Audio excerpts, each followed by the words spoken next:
Bienvenidos a un nuevo capítulo de Toque de Queda. Yo soy Joaquín, me encuentro junto a Catalina. ¿Qué tal, Catalina? ¿Cómo estás? ¿Qué tal? Yo muy bien. ¿Cómo están ustedes? Un poquito congelada, eso sí, pero bien. Hace harto frío. Y hoy tenemos un invitado especial. Lo conozco hace muchos años.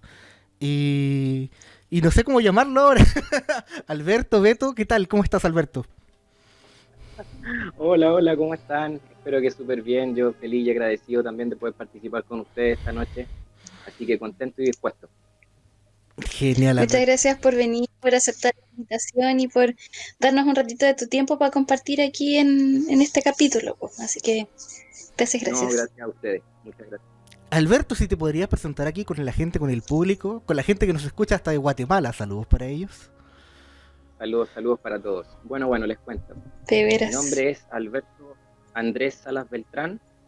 En este presente, bueno, yo soy actor de doblaje, cantante, locutor, pero principalmente lo que nos atañe el día de hoy es que soy monje budista, practicante espiritual y para muchas personas, bueno, yo siempre digo, yo no soy un gurú y eso lo vamos a tratar de tocar más adelante sobre definiciones más conceptuales, pero sí puedo, el discernimiento, el desarrollo de la autoindagación, del conocimiento interior, da paso a poder ayudarse a uno mismo y a veces, gracias a la suerte, a la vida, poder ayudar también a otras personas. En ese sentido, eh, fue que como monje fui bautizado como Konjok Champa, que eso quiere decir en tibetano, en lengua tibetana, auspicioso amor. Konjok, auspicioso.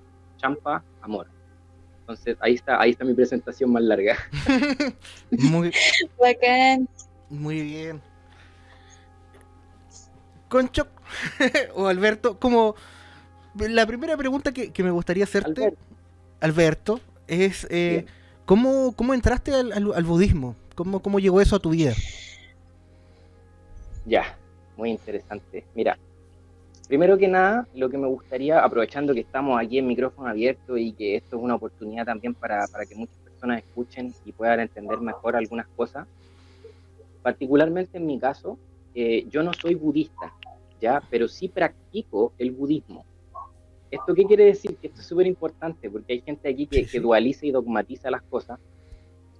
El budismo o el cristianismo o el taoísmo o cualquier, como lo decimos nosotros, religión en el occidente, es un vehículo, es un camino, ¿cachai? No es el camino, o sea, no eres tú transitando el camino, sino que simplemente el camino. Eso quiere decir que una persona puede transitar más de un camino, ¿ya? Diferente, para poder llegar a la misma meta. Lo que significa que eso no nos casa a nosotros como personas budistas o cristianas o Hare Krishna o musulmanas, sino que principalmente como personas que están trabajando lo que denominamos el día de hoy más en términos occidental como espiritualidad, desarrollo de la autoindagación, ¿ya? ¿Cómo yo llegué a esto? Primero que nada, yo me dediqué por muchísimo tiempo al folclore, a la música, por muchos años, y luego de eso, después de cuarto medio, a lo que es el doblaje, la locución, en lo cual participé activamente durante 6 años en DIN, doblajes internacionales, a IDEA Studio y en otros eh, programas y empresas de locución publicitaria. Pero finalmente terminé llegando por varias razones de la vida, o sea, voy a tratar de resumir lo que más pueda. Me dio una apendicitis en un punto, y cuando me dio esta apendicitis, yo estaba en una parada como súper así como entre atea y antisistema, así como con la rabia, así como en la bola de no saber dónde descargar todo lo que yo sabía respecto a que este mundo no está bien, Ujú. en el punto desde que hay gente que controla la plata y Y más vaya que arriba. no, y vaya Entonces, que no está bien. claro, Así es. ¿cachai? Entonces yo en esa época no sabía cómo gestionar eso, entonces era rabia, ¿cachai? Entonces, bueno, me dio la apendicitis y en esa época yo tenía una otra pareja, expareja, y ella me dice que quería fumar DMT, dimetiltriptamina, conmigo, una vez que yo me recuperara. Yo en esa época no cachaba nada, pero nada o sea, desde marihuana para abajo, de ahí para arriba, nada, no entiendo, ¿cachai?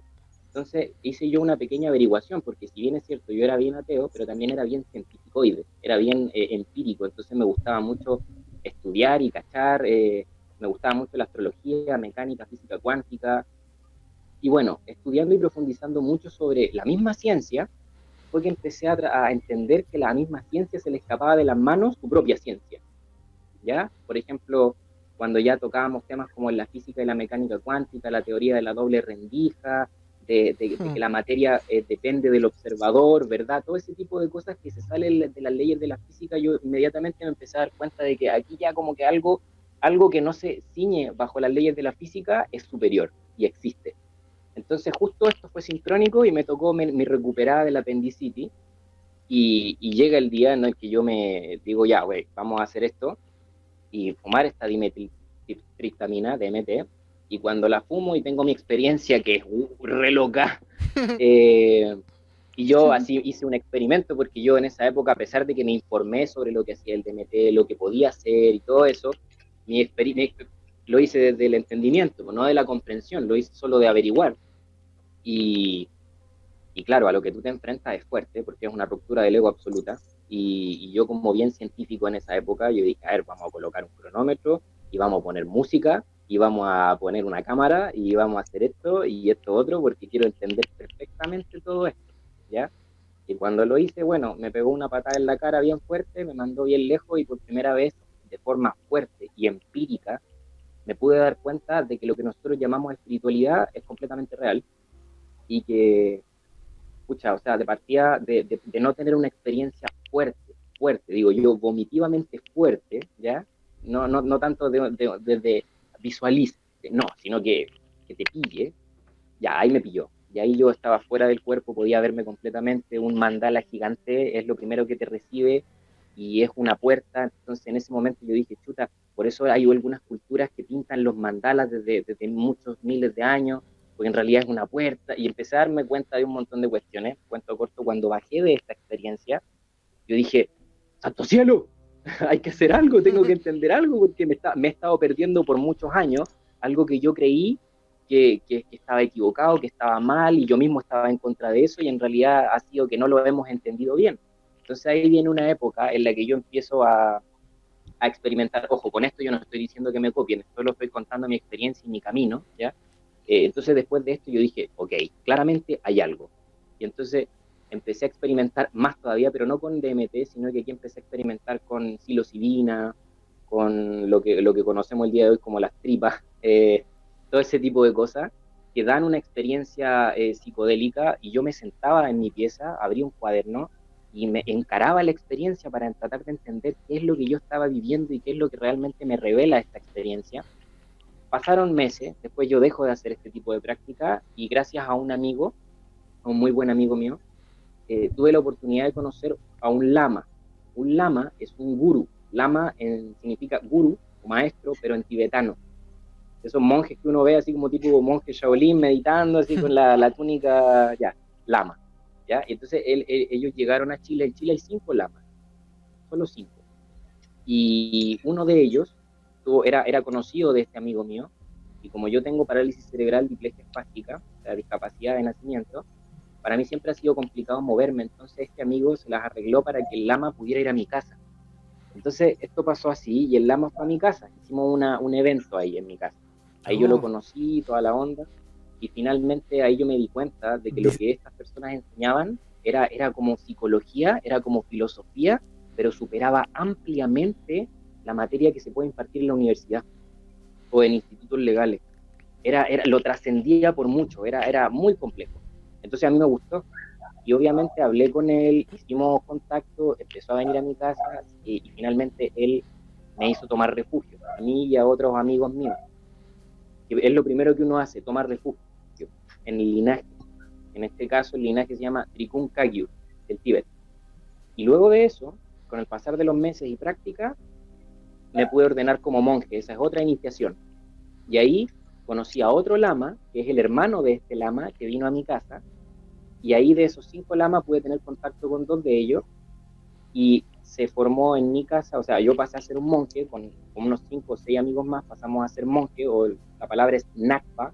Nakpa significa padre, y bueno, fuimos bautizados, todo el tema, y nos dieron permiso para aquí en Maipú haber fundado Trikun Taracholin Maipú, que es la escuela de Trikun Kagyu, pero con una extensión aquí en Maipú. de esa forma yo llegué directamente a lo que es el budismo. Y una vez yo llego a esto y empiezo a entender mejor lo que es el budismo, abrí mi mente, abrí mi corazón y empecé a estudiarlo todo. No por goloso, sino que porque realmente yo quería entender que no habían diferencias. Yo quería abrir la Biblia, quería abrir el Corán, quería abrir el Bhagavad Gita, quería abrir diferentes textos de diferentes mundos, y en vez de ver diferenciaciones, encontrar los secretos en su similitud. Y fue justamente lo que me empezó a pasar. Estudié taoísmo, estudié hinduismo, y empecé a entender y a desarrollar lo que yo llamo discernimiento espiritual, o lo que se enseña como discernimiento espiritual, o sabiduría, en el fondo. Eso, querido amigo. Así es como llegué más o menos a este mundo. Mire, yo no... Eso de tener visita importante en la casa, un lama. Sí, Sí, fue un muy bonito karma. Como, qué bacán.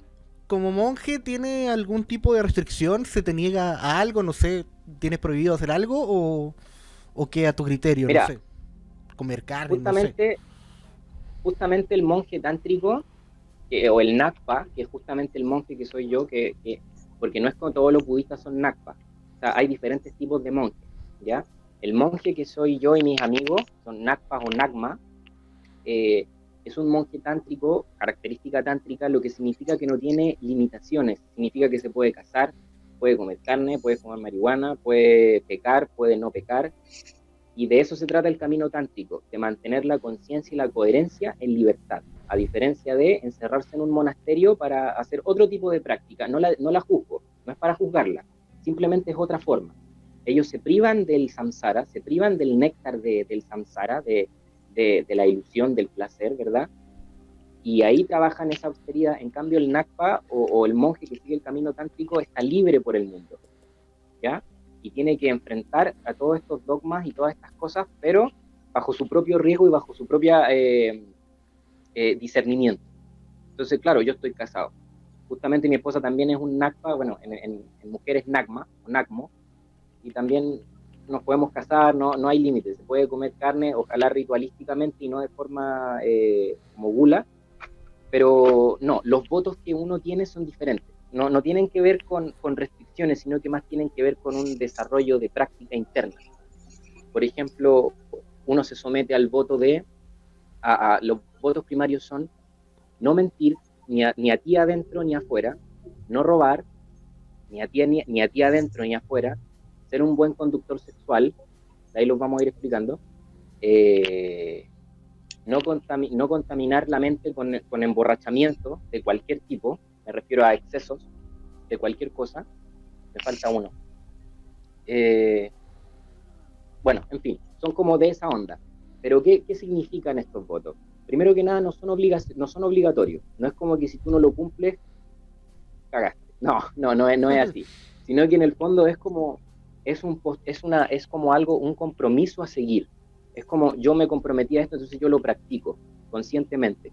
Uno igual de los 5 votos, uno tiene que tomar uno, ojalá, y tratar de cumplirlo lo más fuertemente posible. Eso sí, eso es cuando tú tomas refugio. Una vez que tú eres un Nakpa o un monje, ahí hay otros votos de carácter tántrico, pero siguen siendo no obligaciones, sino que más como peso a la mochila, por así decirlo, referente a la práctica, a lo que tienes que desarrollar en tu interior. ¿Ya? Pero no hay como prohibiciones o restricciones. No sé si Catalina tiene ¿Ya? alguna pregunta.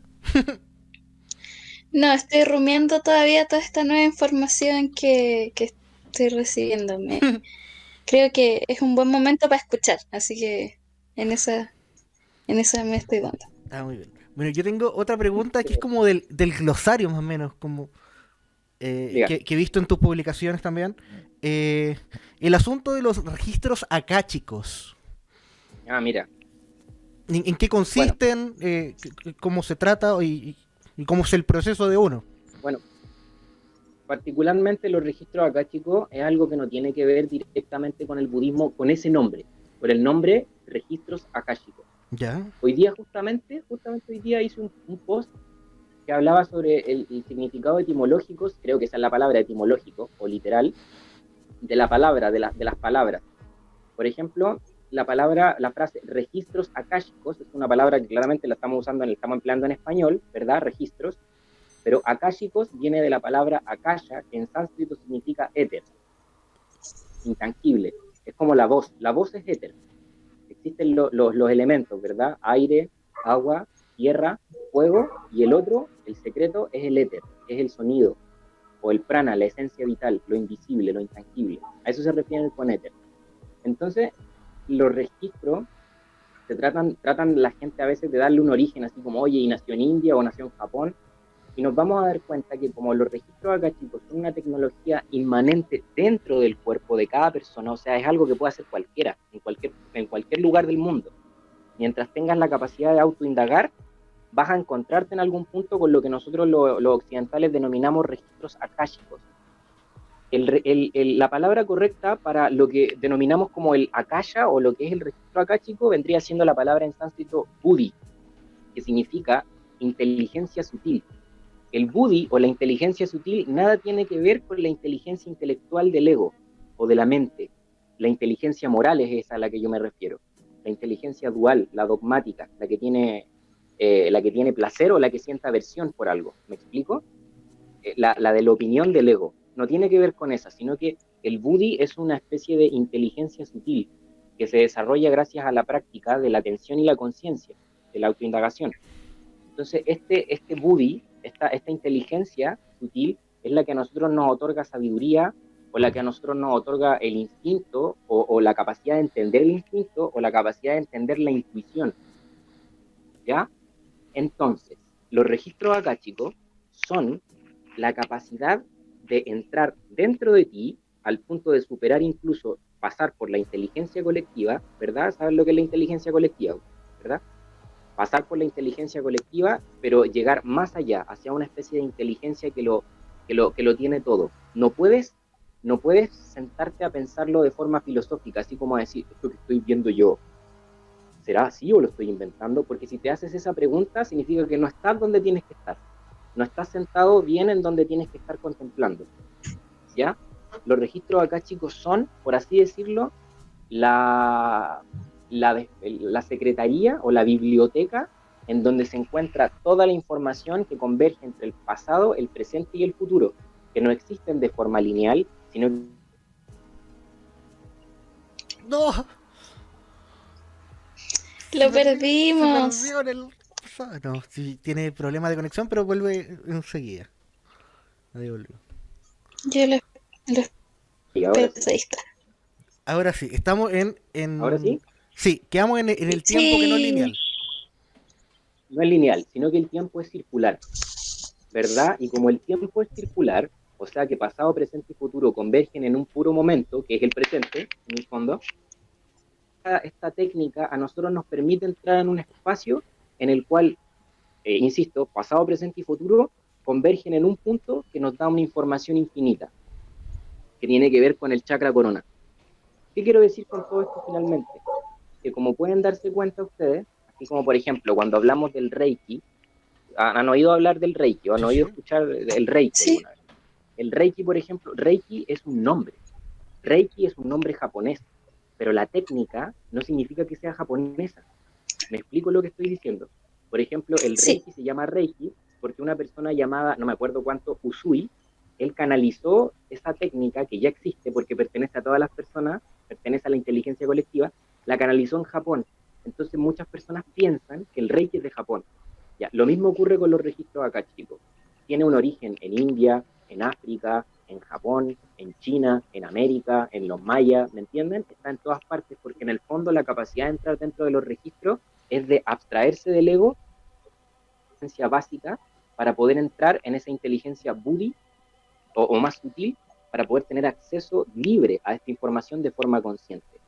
No es algo que tiene que ver con el budismo, porque el budismo no lo practica como con el nombre de los registros akáshicos, pero no significa que el budismo no conozca sobre esto, o que otras culturas no conozcan sobre esto, solo que con su propia terminología. Eso con respecto a los registros akáshicos. Claro, y obviamente lo que hablamos de, por ejemplo, si hay gente que a veces le gusta pedir regresiones, esas son cosas que entran dentro de las capacidades de los registros akáshicos. Los registros akáshicos, por supuesto que pueden ver regresiones dentro de un montón de planas más de información. No sé si con eso pude contestar un poco la pregunta. Sí, sí, sí. Me gusta. Queda más clarito. Ahora yo tengo una pregunta. Me gusta un poco que hagas dentro de lo que nos has relatado la diferencia entre como el pensamiento occidental y aquellos conocimientos más vinculados con el Oriente. Creo que eso también es como un buen recordatorio mientras conversamos de cómo el colonialismo también ha influido en lo que consideramos como predeterminado, ¿cachai? Conocimientos. Entonces me gustaría ver también desde tus conocimientos, tus aprendizajes, em, así como quizá el Tito preguntaba por prohibiciones y todas esas cosas, a mí me gustaría hablar de encuentros. ¿Qué cosas crees tú que a pesar como de estas diferencias culturales que existen o estas diferencias de paradigmas o posicionamientos, como también trayendo de vuelta esto que hablas tú de los registros, que finalmente es una experiencia colectiva y un conocimiento que trasciende las culturas, eh, en tu experiencia personal, ¿cuáles serían como los encuentros entre estas culturas que para ti son más evidentes? ¿Desde dónde se puede como dialogar, cachai? Me parece Ya, mira, también súper relevante preguntártelo porque es algo que acogiste tú también desde otra cultura y desde tu paradigma como persona chilena también lo abrazaste y lo asimilaste. claro, muy buena pregunta. Esto tiene que ver justamente con lo que yo denomino y lo que, bueno, no yo, realmente yo se lo copié a los maestros, discernimiento espiritual. Porque fíjate, por ejemplo, que una persona que tiene discernimiento espiritual no hace, o definitivamente no hace dualidad o hace poca dualidad. ¿Qué quiero decir con esto? Que una persona que tiene discernimiento espiritual y es cristiana, te estarías encontrando por primera vez con un buen cristiano, con un buen practicante de lo que Yeshua Ben Pandira, mejor conocido como Jesucristo, quiso dar a conocer. Pero la mayoría de las personas dicen ser cristianas, pero no saben practicarlo porque no tienen discernimiento espiritual. Esto te lo vas a encontrar en todas las culturas, en todas las religiones y en todas partes. Yo me he encontrado con dogmas en todas partes, incluido en el budismo, por ejemplo. Por ejemplo, en el budismo se habla mucho de Siddhartha Gautama, no es como que se trata de un Buda, porque Buda no es una persona, sino que Buda es un estado de No. conciencia, ¿ya? Entonces, ¿pero por qué se hace tanta referencia a Gautama? Porque fue como el último Buda importante y que el que de hecho revolucionó el mundo creando el budismo, sin querer, o con querer, mejor dicho, ¿ya? Pero ¿cuál es el punto? ¿Dónde se crea la dualidad? Por ejemplo, el Buda, él no habló de dioses, no habló de Dios, no habló de ese tipo de cosas, sino que él se concentró en primero hacer que el ser humano aprenda a ser ser humano. Me explico, fue súper concreto él. Él dijo, antes de que te hagáis preguntas del éter, de la calle y de todas esas cosas, primero aprende a ser persona. Primero, sé un buen practicante. Primero, sé ser humano. ¿Cachai? ¿Y qué es lo que entendió la gente que no entendió? Que Buda no cree en Dios, que Buda no sabe que Dios existe. Eso es lo que dicen muchas personas. Muchas personas dicen, no, el budismo niega a Dios y están completamente equivocadas, porque el hecho de que Buda no haya hablado de Dios o no le haya dado el nombre Dios, no significa que en el budismo no se entienda el concepto. Por ejemplo, el concepto a ellos lo llaman la suprema conciencia, la conciencia primaria, que en el fondo es lo mismo, ¿cachai? Y le ponen de nombre Vajradhara, pero finalmente es lo mismo. Entonces, ¿cuándo ocurren estas distinciones que dices tú? Ocurren y van a seguir ocurriendo porque es parte del karma. Ya cada persona tiene un karma individual y tenemos también todos un karma universal. El karma individual es el que nos da la oportunidad de desarrollar discernimiento para no perdernos y confundirnos dentro de los mares del conocimiento, ¿ya? Pero hay otras personas que no van a tener prontamente este discernimiento y entonces la misión es generar confusión. Y no es que haya que luchar por nada. ¿Me explico? No es que haya que arreglar nada. Está todo perfecto así como está, porque todo tiene un propósito. Por ejemplo, sin los Bilderberg, sin los bancos y sin todos los villanos, por así decirlo, de todo lo que es esta historia, ¿quiénes seríamos? ¿Qué habríamos aprendido? ¿Qué habríamos sufrido? No habríamos tenido que ni trabajar. O sea, ¿para qué sería esta experiencia? Entonces, en el fondo, la dualidad tiene un propósito, que es confundir a los que merecen ser confundidos, porque no han cultivado la suficiente discernimiento. Entonces eso es un karma, ¿me explico? Entonces Sí, es algo que tú lo vas a ver en todas partes, y el único punto que une todo en común, es para poder contestarte tu pregunta, es el discernimiento espiritual. El desarrollo del discernimiento espiritual le permite a una persona nadar en diferentes ropajes de enseñanza espiritual sin perderse, entendiendo perfectamente lo que conecta a todos y lo que los separa. ¿Me explico? sí. El Súper, dogma me quedó. finalmente, Sí, sí. Ujú. el dogma finalmente es lo que hace que nosotros caigamos en estos errores. La dualidad, el dogmatismo. Por ejemplo, te voy a explicar otro dogma. En una religión, no me acuerdo particularmente porque tiene un nombre y me gustaría no faltarle el respeto a eso, pero bueno, no lo tengo ahora. Me refiero a los Hare Krishna. Eso no se llaman así, tienen un nombre. Son Vaishnavas, ¿ya? Pero el dogma ahí, por ejemplo, porque en todas las religiones hay dogma, hay mala interpretación, es que Krishna fue un iluminado, ¿ya? Un iluminado empoderado. O sea, él cuando llega al estado de iluminación, cuando tú llegas al estado de iluminación absoluta, tú eres Dios. Estás con Dios y eres Dios porque lo sostienes. Es ir hacia adentro, es ir hacia adentro en el fondo. Entonces, cuando tú ya llegas a ese punto, cuando tú hablas, es palabra de Dios, ¿ya? Entonces, ¿qué pasó? Que Krishna hablaba y decía lo que Dios dice, pero la gente que entendió, Krishna es Dios. ¿Cachai? Eso es lo que la gente entendió. La Dale. verdadera forma de Dios es Krishna. ¿Me explico? Y Sí. eso Sí, tiene que ver con el discernimiento espiritual. Eso son puras dualidades, dogmatismo. Dualidades. Que si no es negro es blanco, que si es tal, que Claro, no. claro. Perfecto. Y no, el y también es finalmente el hecho, y esto también se habla como no solo desde lo que como tú o nosotros los occidentales denominamos como espiritualidad, sino que también lo que se ha cuestionado en otras áreas, el hecho de que nunca vamos a ser capaces de llegar a la verdad, verdad, sino que solo podemos interpretarlo y en esa interpretación, evidentemente, en la búsqueda también de darle explicación, se crea esto que tú mencionas, por los dogmas, que, Claro, que finalmente se van a interpretar de muchas maneras, y ahí creo que entra lo que tú hablas del discernimiento espiritual. claro. Mira, uno, hablemos de perfección, por ejemplo. Uno no es perfecto porque es mortal. Ah, no. Bueno. Cuando digo, cuando digo mortal, me refiero a que uno vive desde la perspectiva del ego. Por ejemplo, Alberto Andrés Alapeltán, 18.386.657-3. Y mi experiencia y mi apego y lo que me gusta y la Nintendo y lo que no me gusta, ¿me entiendes? Eso es mortal, ese es Ujú. el que va a morir. Cuando yo muera, ese loco va a morir, ¿ya?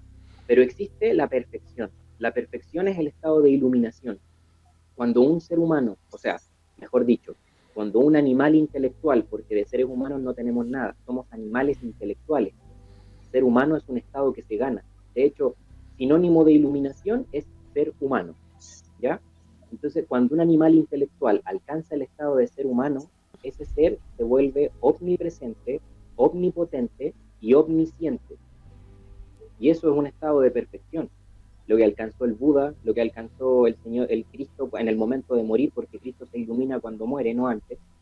Lo que alcanzó Sri Krishna, lo que alcanzó Lao Tse, lo que alcanzó Zoroastro o Zaratustra, y cientos de miles de otras personas que han alcanzado el logro final.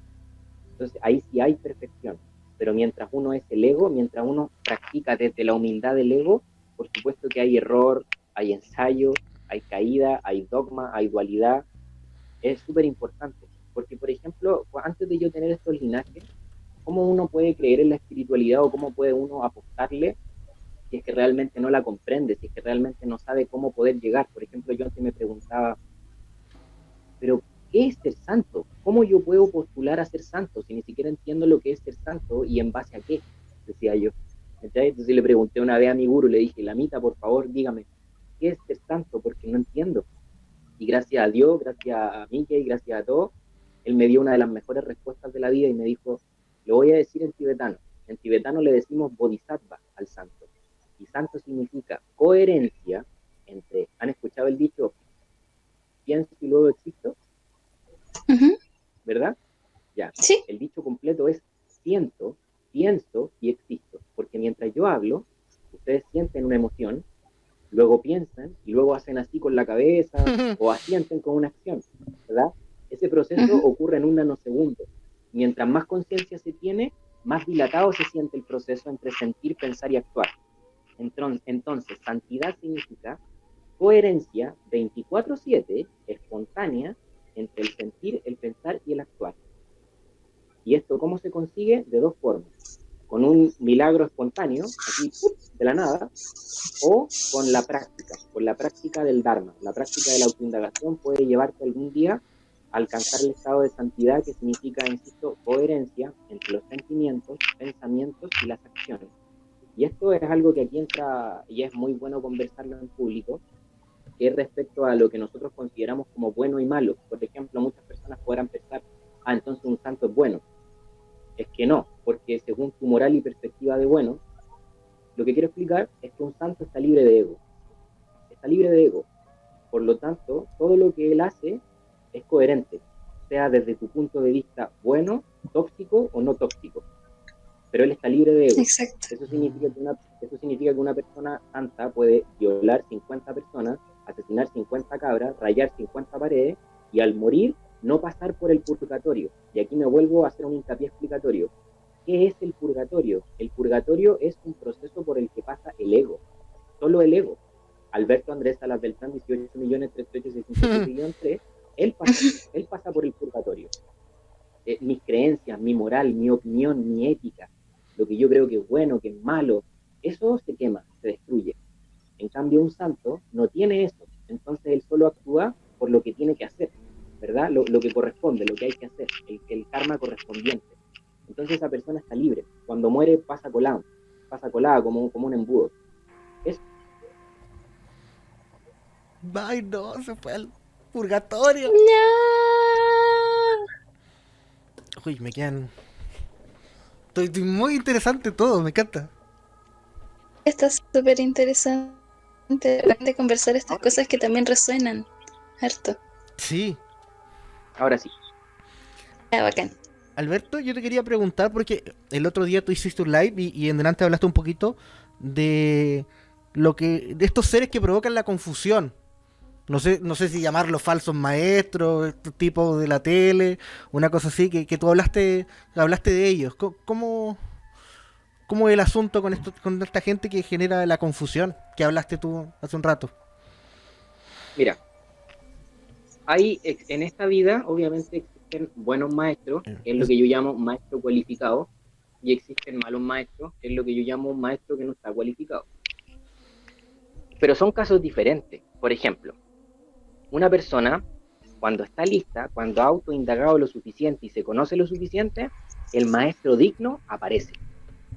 Pero cuando una persona no está lista, pero cree que está lista e insiste con estar lista, el maestro no listo aparece. Y esa persona sufre por ese maestro y después ¿qué hace? Se hace la víctima. Dice, yo fui estafada o estafado por este maestro, en vez de hacerse cargo de su propia estupidez, de su propia ignorancia, de su propia incapacidad, de su propia falta de discernimiento que le llevó a esta situación climática. ¿Qué quiero decir en el fondo? Que cuando tú has acumulado discernimiento espiritual, este karma no sucede porque tú tienes suficiente sabiduría, tienes suficiente amor y suficiente visión como para poder reconocer el Dharma. Donde el Dharma, me refiero con la palabra Dharma, me refiero con la verdad. La verdad. El Dharma es la verdad implícita, escondida detrás de todas las religiones, filosofías o, llamémoslo así, aunque no es la palabra que más me gusta, mensajeros o mesías. Todos los maestros en el fondo han hablado de lo mismo en diferentes idiomas y de diferentes puntos de vista. Eso es Dharma. Lo que trasciende esta vida, por ejemplo, la ley de la impermanencia, la ley del karma es Dharma, ¿cachai? Todo lo que es verdad, lo que trasciende esta existencia, en el fondo. ¿Ya? El amor, por ejemplo, también.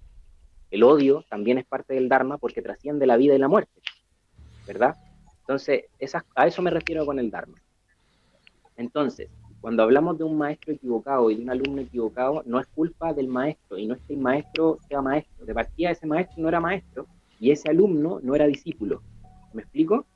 Entonces, sí. Es un karma, es correspondiente, es como es la pareja tóxica, son correspondientes. Todo lo que uno invoca en la vida es correspondiente con cómo uno es por dentro. Entonces, si uno está pololeando con una persona tóxica es porque tú también estás enfermo de tóxico, ¿cachai? Porque si no, no tiene sentido. De verdad que no tiene sentido si no es así. Porque si tú soy inocente, ¿por qué estáis sufriendo? ¿Cachai? Es que eso no existe. Y eso es lo que la gente tiene en la cabeza, la injusticia. Piensan que la vida es injusta, que el karma es injusto, y el karma no es injusto, simplemente karma significa acción y reacción. No sé si con eso igual contesto un poco la pregunta respecto al gurú correcto o el gurú incorrecto. En el fondo, Sí. primero uno tiene que preocuparse del desarrollo de la sabiduría interna para que uno pueda invocar, ¿verdad? La realidad que uno quiere invocar, en el fondo. O somos víctimas de la vida o somos co-creadores de la vida. Somos cómplices de la vida, por así decirlo, o somos víctimas de la vida. Eso significa controlar el karma. Cuando una persona se hace consciente de su sentir, de su pensar y de su actuar, significa que él sabe lo que puede pasar. No se va a sorprender de lo que pase. En cambio, una persona que es inconsciente, cuando llega el mal a su vida, esta persona lo ve como algo malo y se sorprende y se siente víctima porque no calcula lo que hace, se le pasa. Eso es conciencia. Mira, me responde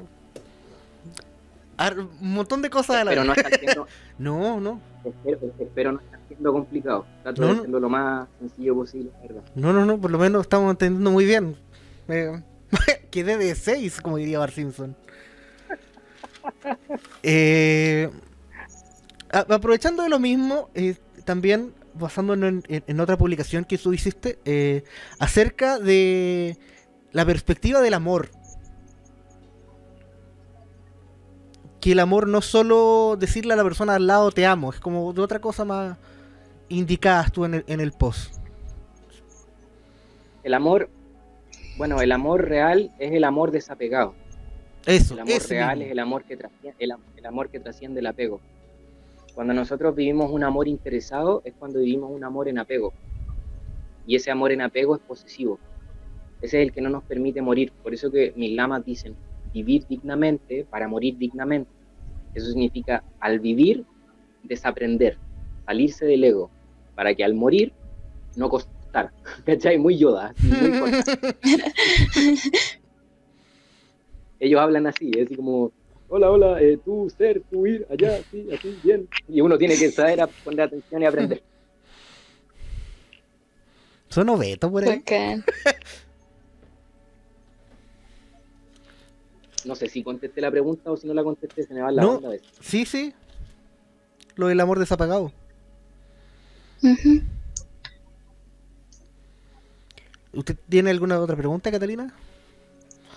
Oh, es que yo estoy haciendo el ejercicio de Justin Trudeau y de digerir harto lo que quiero preguntar, porque no quiero hacer preguntas como porque sí, sobre todo porque te estoy dando el tiempo de explicarlo de una forma súper, creo que súper cercana, porque de repente hay muchas cosas que tendemos a asumir respecto a todas estas cosas un poco ajenas a Occidente, más que darnos el tiempo de escuchar. Entonces, quiero como darme el tiempo de hacer ese ejercicio.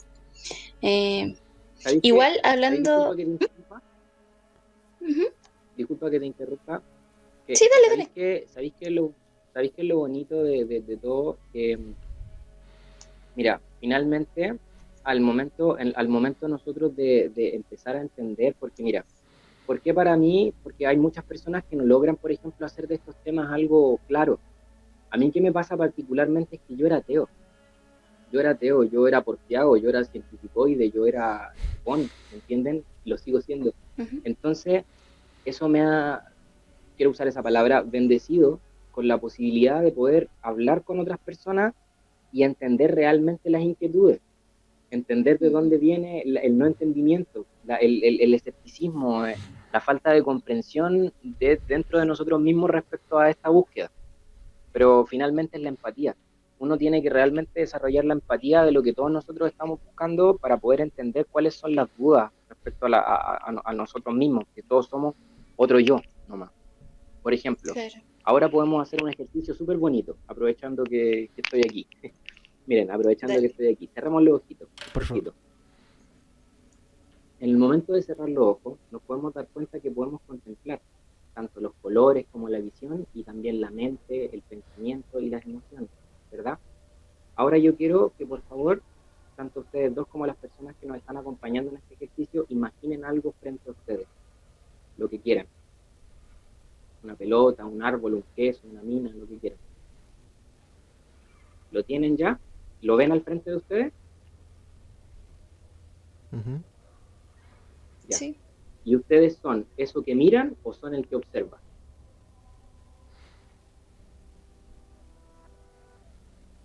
Soy quien observa. Es el que no observa. Exacto, exacto. Abran los ojos. Ustedes no son ni la ira, ni la pena, ni la ansiedad, ni la gula, pero uno, como no lo observa, se identifica con eso inmediatamente. Pero si tú lo miras, por ejemplo, si tú estás enojado y te sentáis y miráis eso, ¿cómo podríais ser tú eso si lo estáis mirando? Tú soy el que lo mira. Pero cuando lo dejáis de mirar, tú te identificáis con eso. ¿Entendéis? Así es como funciona la falta de interiorización.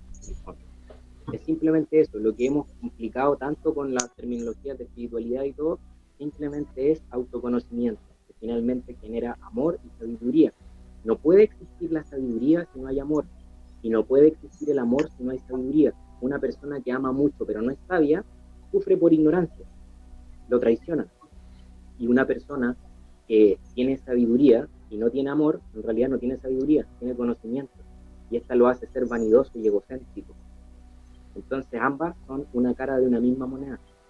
Entender el mundo es entender la dualidad y no percibirla como algo separado.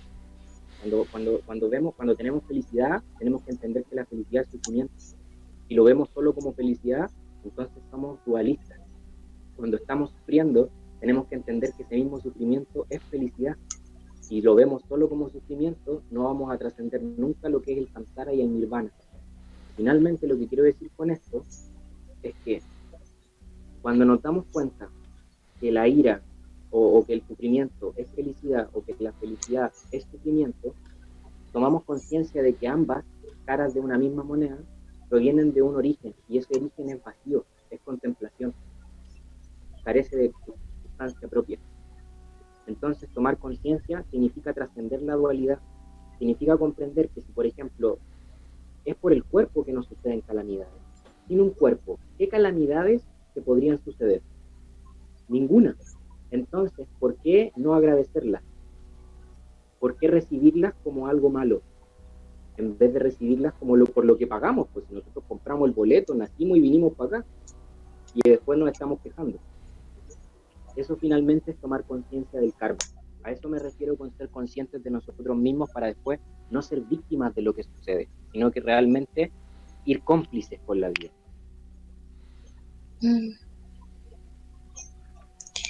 Me gustaría quizás si pudieras como, ya sonar como quizá obvio, pero me gustaría como que aunáramos el término de karma respecto a lo que tú comprendes como karma, porque siento que es una palabra, sobre todo aquí en Occidente, usada Quizás de una en- forma... quizás sí. Ujú.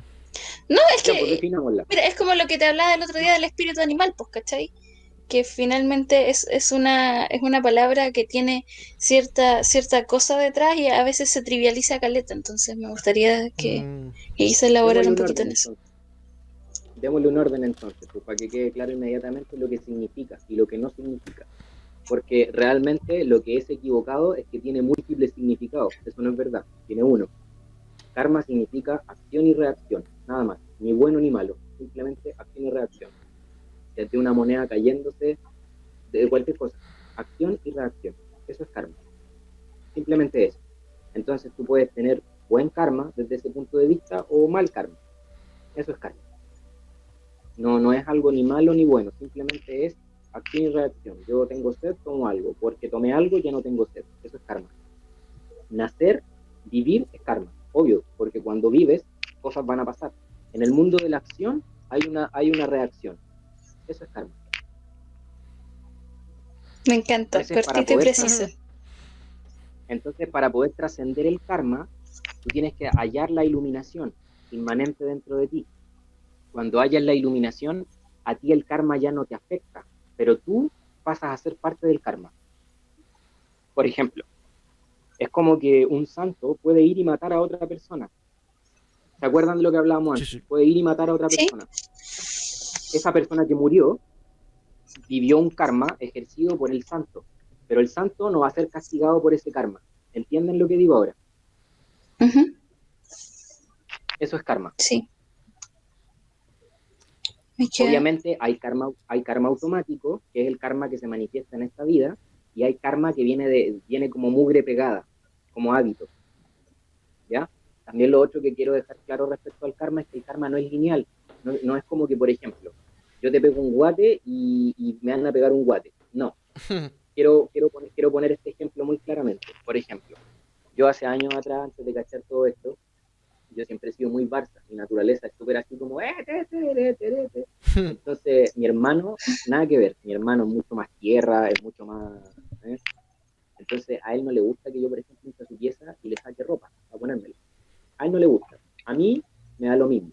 Pero entonces, ¿yo qué hago? Voy y le saco una polera porque me gusta, ¿cachai? O le saco un boxer. Eso no significa que a mí me van a sacar una polera, porque a mí no me molesta eso. Eso significa que alguien me va a hacer sentir lo mismo que yo le hago sentir a él. Es como algo más que tiene que ver con la sensación que con el acto físico. Porque lo que yo le estoy haciendo sentir a él es que le estoy pasando por encima, ¿verdad? Así es como lo hago sentir Ujú, a él. Entonces, si él viene y me saca una polera, él no me va a hacer sentir eso. Entonces, tiene que pasarme algo que me haga sentir como yo le estoy haciendo sentir a él. Más o menos así, más cercano a eso opera el karma, que a lo aparente. mm. Oye, y con eso me surge la duda, ahí hablando un poco de que el ser santo tiene que ver con coherencia entre las acciones, lo que uno siente y lo que uno piensa. Por ejemplo, en este mismo ejemplo, digamos que un santo viene y Le saca y una le va a polera. sacar la polera al hermano. ¿Cachai?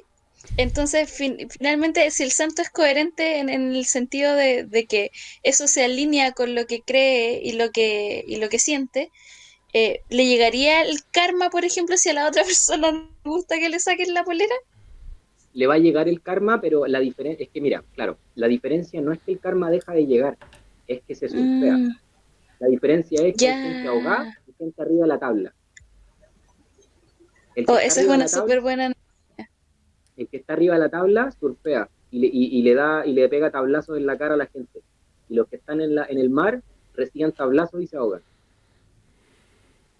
Dale, Ujú. Yo quería hacer clarito.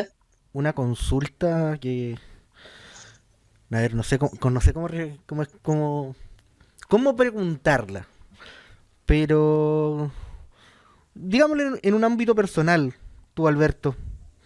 Eh, ¿Qué opinión? No sé, no es qué opinión te merecen, sino como otro tipo de fenómenos, quizás sobrenaturales.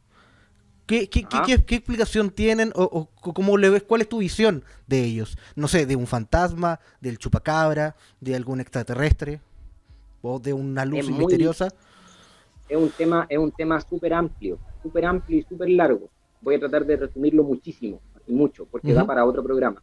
Ya, mira, lo que pasa es que, por ejemplo, hay un, los fantasmas pertenecen a algo y hay otras cosas que no, que son otra cosa. Por ejemplo, un fantasma pertenece al reino de la existencia, o sea, es un reino de nacimiento, como este, pertenece al samsara. Este reino es el reino de los mortales. Existe el reino del infierno, el reino de pretas, que es el reino donde están los fantasmas y los seres, como yo los llamo, los pasteros, o que es en el fondo el reino del deseo, del apego, ¿cachai? De los patrones repetitivos. Después viene Ya. el reino animal, el reino de las bestias. ¿Cuál es la dificultad en este reino? Que son seres, se les llama el reino de los seres ingratos y sinvergüenza, pero no quiero que salten los animalistas, yo tengo 3 gatitos y los amo. A lo que se refiere ese dicho es que los animales no tienen el libre albedrío al frente, sino que lo que tienen al frente es el impulso, ¿verdad? Ellos son el impulso primero que el libre albedrío. Ese es el pago de la existencia animal. Luego viene el reino de los mortales. La dificultad es la pasión, como lo pueden notar, la trascendencia del propio ego. Luego viene el reino de los asuras. Ustedes conocen la cultura vikinga, más o menos, Sí. ¿verdad? Ujú. A dónde querían ir los vikingos? Al Valhalla, ¿verdad? Se querían convertir en seres guerreros poderosos que bebieran mucho, que tuvieran mucho sexo y que participaran de muchas batallas. eso se denomina como el reino de Asura, los Asuras, que son seres muy poderosos, con mucha fuerza. Y luego viene el reino de los Devas, en donde están los dioses o semidioses y todo tipo de criaturas. Entonces hay un montón, todas las culturas llaman a estos reinos el samsara, donde tú puedes nacer. Y en ninguno de estos reinos está la meta final, porque la meta final trasciende el samsara, trasciende la existencia. Entendamos, por ejemplo, a Dios como un no nacido y un no muerto, un ser que sostiene todos los reinos, pero no participa activamente de ninguno y al mismo tiempo es todo. Esa es la meta. Cuando no llegas a eso, apareces en cualquiera de los otros reinos, como un karma, como un nacimiento. Muchas personas creen que, por ejemplo, los fantasmas son desencarnados, pero en realidad es una encarnación. ¿Ya? Entonces, ahora, claro, ojo, por ejemplo, ¿dónde entrarían los extraterrestres? Por ejemplo, dependiendo del tipo de extraterrestre. Si estamos hablando de seres que son... Acaba de decir tipo de extraterrestre. Porque, por ejemplo, si estamos hablando de seres que son como humanoides, ¿cachai? Y que tienen ciertos impulsos ideológicos, entonces también son mortales, de alguna manera, aunque más avanzados que nosotros. ¿Me explico? Sí. Pero si hablamos, por ejemplo, de una criatura extraterrestre que es capaz de, por ejemplo, qué sé yo, crear un universo, entonces estamos hablando probablemente de un deva, aunque nosotros lo llamemos extraterrestre. ¿Ya? En el reino de los devas es donde están los ángeles, los serafines, los querubines y además los dioses, como por ejemplo la familia olímpica, me refiero a Zeus, Poseidón, Hades. En la India, ojo lo que voy a decir, en la India son el mismo panteón, pero le cambian los nombres. Por ejemplo, en la India, Zeus es Indra, pero es el mismo. En Egipto también es el mismo panteón, pero le cambian los nombres. Pero, por ejemplo, en la cultura vikinga es otro panteón. Odín no es Zeus, es otra persona. Entonces ahí nos encontramos con dos familias. Obvio que no existen dos familias, deben haber cientos de familias o clanes, por así decirlo, pero yo conozco dos, que es el clan Aesir, que es el clan de los vikingos, y el clan, por así decirlo, del panteón olímpico, ¿verdad? Ellos pertenecen al reino de los devas, pero deben haber cientos de familias diferentes, ¿ya? Pero ninguno de estos reinos o nacimientos te lleva a la meta final, porque en cada uno de ellos tenéis nacimiento, envejecimiento y muerte. Finalmente es como un círculo, ¿ya?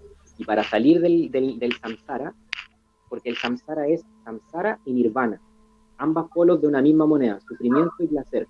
Primero estamos en el sufrimiento, y cuando empezamos a ascender, llegamos al nirvana. Y muchas personas se quedan pegadas en el nirvana porque obviamente es muy placentero. Pero si tú te quedas pegado en el nirvana, lo que te va a pasar es que vaya a renacer en algún plano samsárico placentero, como el reino de los dioses o un ángel, etcétera, ¿me entienden? En una tierra pura, lo que llaman paraíso. Pero esto no es el final, no es bueno, es malo, porque cuando tú haces eso, no llegas a la meta final y tarde o temprano tienes que salir de ahí, tienes que morir. Incluso el cielo se acaba. Lo único que no se acaba es la meta final, que es la iluminación o Dios, o llámalo como quieras. Todo lo demás pertenece al círculo del samsara. ¿Me explico? Sí, sí. Me hiciste agarrarle toda una nueva dimensión a The Good Place, porque había cachado referencias sobre algunas cosas. No sé si has mirado The Good Place. Es una serie, es de esas series que te hacen sentir bien, que puedes mirar en cuarentena cuando estés desesperanzado con la vida.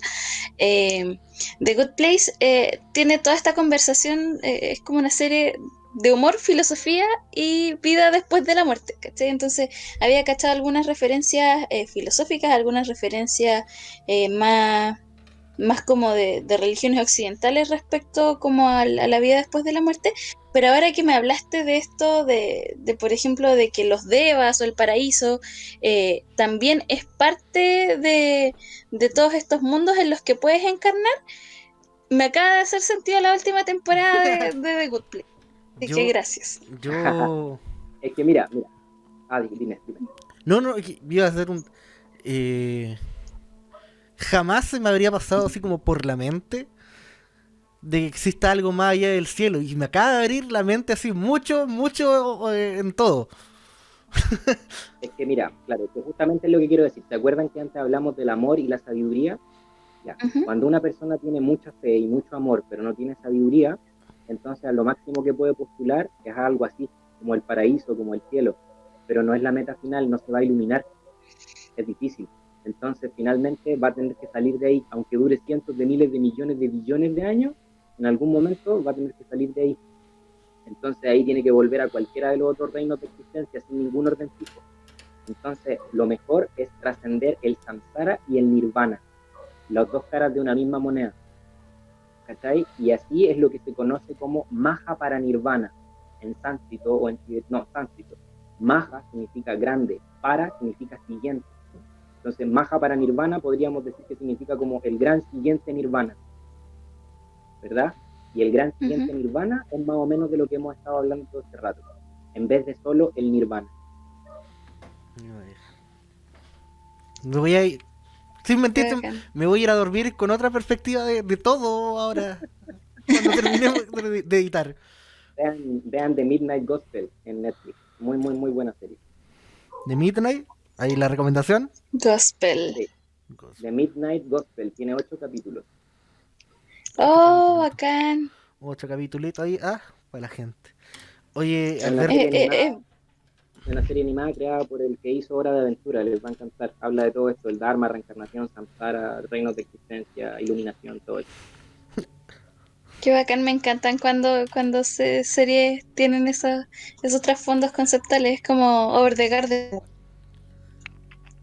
oiga, maravilloso Beto, Alberto, ha sido un capítulo, yo creo que nuestros fans, por así decirlo, lo van a agradecer, porque y nosotros te lo agradecemos desde ya. Yo creo que me dejaste. Sí, gracias por compartir un poco de tu experiencia y de tus aprendizajes acá. Creo que es importante igual exponer todas estas subjetividades, como decías tú, un poco para adquirir coherencia e ir aprendiendo e ir como armándonos para eso. Claro. Oigan, yo estoy súper agradecido de ustedes porque realmente, más allá de las 3 personalidades o egos reunidos aquí, para mí lo que más me hace feliz es que las personas puedan escuchar un poquito y que puedan destrenzar ciertas dudas, y algunos quizás se motiven incluso hasta poder entender, chuta, tenía sentido, entonces sí vale la pena. Y claro que vale la pena, solo que realmente es algo que hay que saber por dónde. No es solo fe, necesitáis también mente, no hay que negar la mente, hay que usar la mente y el corazón para poder entender esto que los humanos llamamos camino espiritual. Súper, muchas gracias. Me encanta. Alberto, ¿alguna red donde te puedan contactar, ubicar, no sé? Bueno, sí, mis redes son campa-deva en Instagram, JAMPA, campa-deva. Lo pondremos en el nombre del capítulo y la descripción también. Ya, súper. Y bueno, en Facebook soy Alberto Salas Beltrán y va a salir abajo Nakpa Konjok Champa, que es mi nombre budista. Así que por si me quieren ubicar, si quieren consultas o también alguna clase de terapia o también alguna pregunta, ahí estamos para servir. ¿Ya? Y yo quedo súper agradecido de ustedes, chiquillos, me encantó el programa, me encantó también la conducción, son secos, los felicito mucho. Y que quedo atento muchas gracias. Para el link ahí también para compartirlo en mis redes.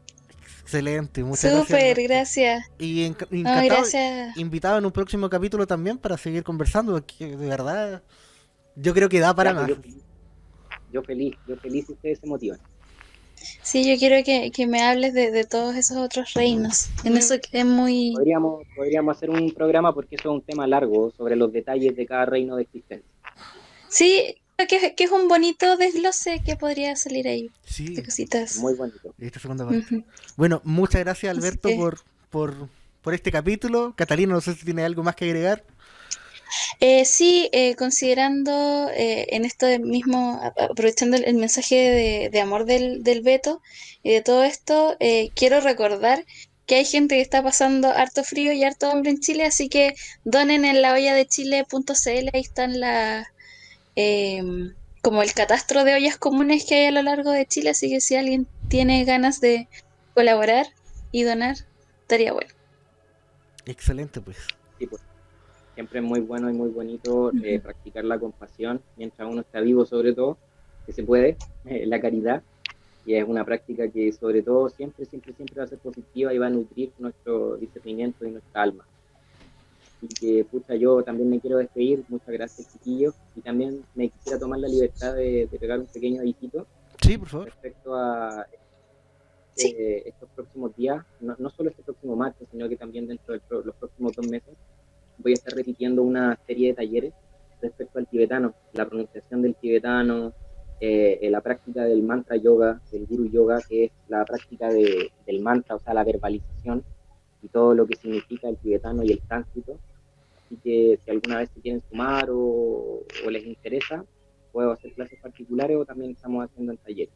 Así que eso, pues, chiquillos, muchísimas gracias por el espacio, se pasaron, de No, verdad que gracias. se pasaron. Gracias a ti, por favor. Gracias a ti y ahí esperamos que la gente se anime también con las instancias de aprendizaje que estás ofreciendo. Así que Sí, obvio. si ahora te quieres despedir con algún temita, nosotros tenemos esa tradición de De que, cada el, capítulo de que el invitado... ponemos una pequeña canción. Así que Ay, qué bonito. danos el honor hoy día. ¿Con qué Y te gustaría les que nos mando el link, ¿qué hago? No, pues díganos el nombre y Nombra después ahora la canción y después nosotros hacemos la magia. la magia de postproducción. Ya, ya, bonito. Ya, pues, les aviso porque ahora estoy como en blanco. ¿Ya? Les digo en los Ya. 2 minutos que vienen. Bueno, perfecto. Ya, ok. Nos despedimos. Muchas gracias. Ya, que quedan presas. Bien, muchas gracias. Hasta un próximo capítulo. Cuídate, chao, chao. Igual, cuídense, gracias. Chao, chao. Recuerden Adiós. suscribirse a nuestro canal de YouTube o darle like y darle al botón seguir en Spotify para poder ir viendo cómo continúa este podcast. Muchas gracias por escuchar. Hasta luego. Abríguense.